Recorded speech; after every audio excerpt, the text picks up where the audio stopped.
अगर आपके पास आईफोन नहीं है तो आप गरीब हो। पैसा नहीं कमाओगे तो वीवो ओप्पो ही चलाओगे, क्योंकि आईफोन खरीदना गरीबों की बस की बात नहीं। गौर से देखो, ये आईफोन है, तुम्हारी औकात से बाहर है। गौर से देख, एप्पल है ये, तेरे बजट से बाहर। 100 रुपए का एप्पल खाने में और 1 लाख का एप्पल लाने में अलग ही फर्क होता है। ये 100 रुपए वाला सेब नहीं है, औकात से बाहर वाला सेब है।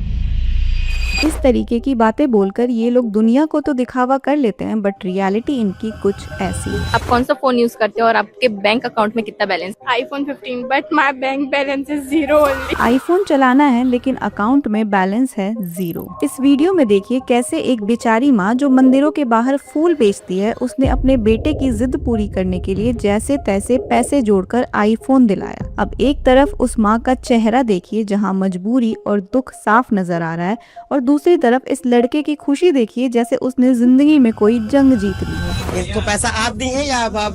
हम बाबू दिए इसको पैसा आप दिए हैं? तो ये कह रहे हैं कि मंदिर में फूल बेचते हैं, ये सच बात है? फूल पत्ती हम बेचीला भैया, ये खाली हमसे 3 दिन से खाना ना खाता। लास्ट ईयर जब इंडिया में आईफोन लॉन्च हुआ था तो दिल्ली के साकेत के एप्पल स्टोर्स में कस्टमर्स ने आधी रात से लाइंस लगानी शुरू कर दी। एक कस्टमर जो 22 घंटे से लाइन में इंतजार कर रहा था, उसका कहना था कि मुझे 2 लाख रुपए भी देने पड़े तो भी मैं ये आईफोन खरीदूंगा। देखो, इंडिया में आईफोन खरीदना एक स्टेटस सिंबल बन गया है। इतने महंगे फोन को खरीदने के पीछे आपका क्या?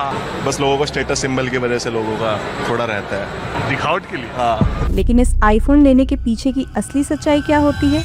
EMI। एक रिपोर्ट के हिसाब से इंडिया में 70% आईफोन सिर्फ EMI पे खरीदे जाते हैं। सोचो, कोई इंसान महीने का 30 से 40 हजार कमा रहा है और 3 से 4 हजार EMI दे रहा है अगले 3 साल के लिए एक आईफोन पर। एक डिप्रिशिएटिंग एसेट पर इनकम का 10 से 15% खर्च करना, 2 साल बाद उसकी रीसेल वैल्यू हाफ से भी कम हो जाएगी, लेकिन EMI पूरी चलेगी। प्लस हर साल सितंबर मंथ में नया आईफोन लॉन्च होता है, एंड लॉन्च होते ही हर उस आईफोन यूजर्स के अंदर एक फोमो क्रिएट कर देता है कि मेरा आईफोन पुराना हो गया है, अब मुझे नया आईफोन लेने की तैयारी करनी चाहिए, वरना मैं पीछे छूट जाऊंगा। और ये सिर्फ आईफोन तक सीमित नहीं है। आजकल का शो ऑफ कल्चर इतना बढ़ चुका है कि लोग ट्रैवल भी EMI पे करते हैं। एक रिपोर्ट के अकॉर्डिंग हर 4 में से 1 भारतीय EMI पे ट्रैवल कर रहा है, और ये कोई बड़े बड़े शहरों के लोग नहीं है। 71% of them are from Tier 2 and Tier 3 cities, जिसमें की जेनजीज की संख्या सबसे ज्यादा निकलकर सामने आ रही है। और ट्रैवल छोड़ो, लोग अपनी बेसिक नीड से लेकर खाना तक भी EMI एंड बाय नाउ पे लेटर जैसे स्कीम्स के थ्रू कर रहे हैं। वो भी सिर्फ किस लिए कि इंस्टाग्राम पे लैविश लाइफ दिखनी चाहिए,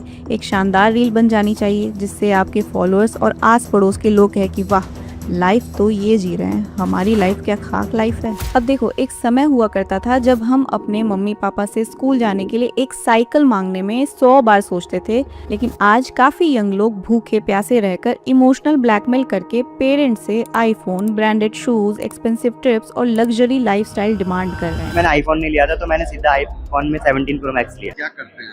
मैं स्टडी करता हूँ।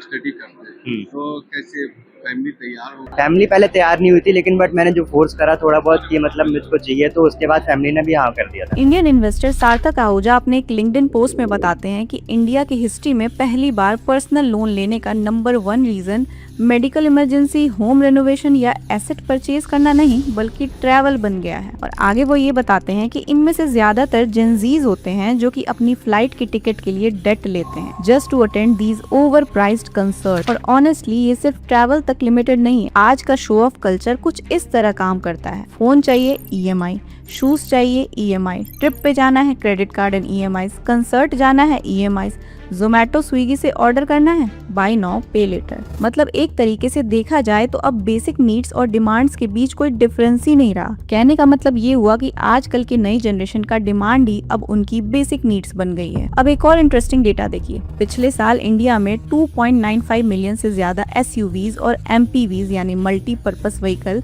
बिके, जो कि 2024 के कंपैरिजन में 7.43% ज्यादा थी। और पैसेंजर व्हीकल मार्केट में SUV का शेयर लगभग 65% से भी ज्यादा था। इसका मतलब ये हुआ कि SUV अब सिर्फ एक कार खरीदने तक नहीं, बल्कि एक आइडेंटिटी बन चुकी है, रोड प्रेजेंस, पावर और इम्प्रेशन का सिंबल। लेकिन सवाल ये है कि इस इम्प्रेशन के साथ आता क्या है? साथ आती है बहुत सारी EMIs, फ्यूल का हैवी खर्चा, रेगुलर मेंटेनेंस और इंश्योरेंस का एक्स्ट्रा बर्डन। और अगर आपकी EMIs आपकी इनकम का 40% क्रॉस कर रही है तो सच ये है कि आप कार नहीं खरीद रहे होते, बल्कि कार आपको खरीद रही होती है। और बात सिर्फ कार्स तक लिमिटेड नहीं है, अब EMI का ऑप्शन लगभग हर जगह आ चुका है। Amazon, फ्लिपकार्ट, मिंत्रा तक तो ठीक था, लेकिन अब तो क्विक कॉमर्स और फूड डिलीवरी इकोसिस्टम ने भी बाय नाउ पे लेटर को नॉर्मलाइज कर दिया है। Zero down payment, instant approval और इजी मंथली पेमेंट्स, ये 3 चीजें मिलकर डिमांड को इतना फ्रिक्शनलेस बना देती है कि इंसान को एहसास ही नहीं होता कि वो धीरे धीरे कर्ज के साइकिल में फंसता जा रहा है। 2020 से 2024 के बीच में क्रेडिट कार्ड का NPA यानी नॉन परफॉर्मिंग एसेट 500% बढ़ गया। यानी लोग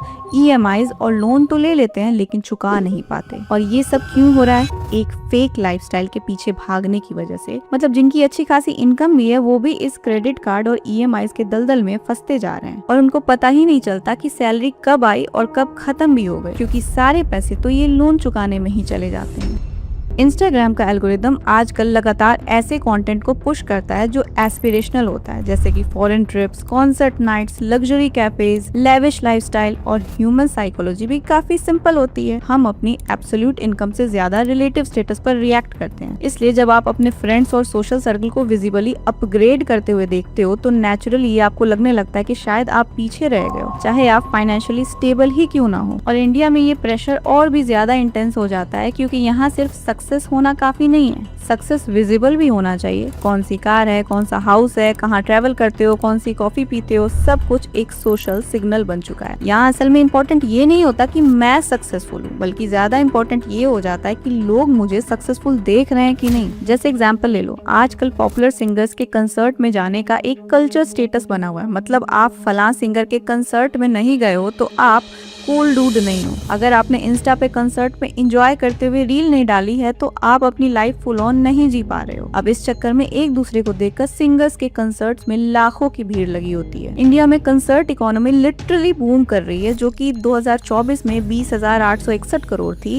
एंड 2030 तक ये 41,000 करोड़ की होने वाली है। और ये अटेंड करने वाले मोस्टली टियर 2 और टियर 3 सिटीज के लोग हैं एंड 70% से ज्यादा लोग 35 साल से कम एज के होते हैं। और एक टिकट 5,000 से लेकर 15 लाख तक की बुक होती है अपने अपने चॉइसेस के हिसाब से। अब देखो, ऐसा नहीं है कि इंडिया में ये सारी चीजें देखने को मिल रही है। चाइना में भी जेनजी ने 2015 से 2019 के बीच एक ऐसा फेज देखा था जहां स्टेटस कंजम्पशन का ट्रेंड काफी स्ट्रॉन्ग था। वहां भी यंग जनरेशन ब्रांडेड चीजें, प्रीमियम लाइफस्टाइल और विजिबल स्पेंडिंग की तरफ काफी अग्रेसिवली अट्रैक्ट हो रही थी। लेकिन आज सिचुएशन काफी हद तक बदल चुका है। अब चाइनीज जेनजीज रिवेंज स्पेंडिंग से ज्यादा रिवेंज सेविंग की तरफ शिफ्ट हो रहे हैं। यानी पहले जो जनरेशन खुलकर खर्च कर रही थी, अब वही फ्यूचर इनसिक्योरिटी की वजह से सेविंग को प्रायोरिटी देने लगी है। वहाँ एक इंटरेस्टिंग ट्रेंड भी देखने को मिल रहा है जिसे गोल्ड बीन्स कहा जा रहा है। ये छोटे छोटे लगभग 1 ग्राम के गोल्ड पीसेस होते हैं जिन्हें यंग लोग रेगुलरली खरीद कर सेव करते हैं।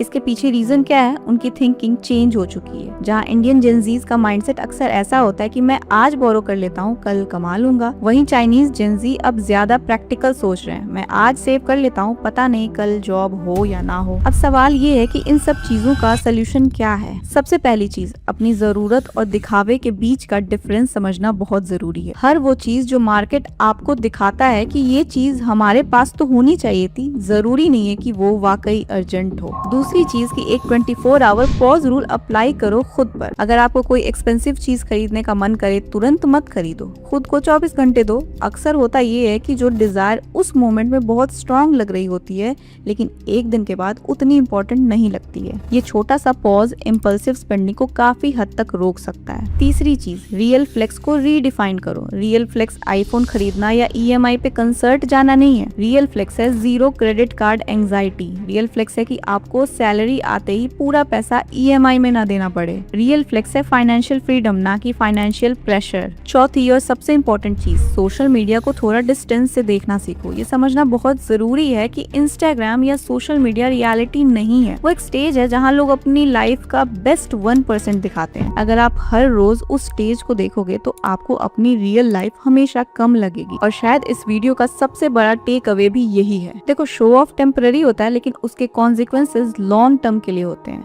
रील 30 सेकंड की होती है, EMI 30 महीने की, स्टोरी 24 घंटे में गायब हो जाती है, लेकिन डेट का प्रेशर सालों तक साथ रहता है। इसलिए इन सब चीजों को समझना काफी जरूरी है। खैर, इस टॉपिक पर आपकी क्या राय है कमेंट करके जरूर बताना। मिलती हूँ बहुत जल्द किसी इंपॉर्टेंट टॉपिक के साथ। Thank you so much.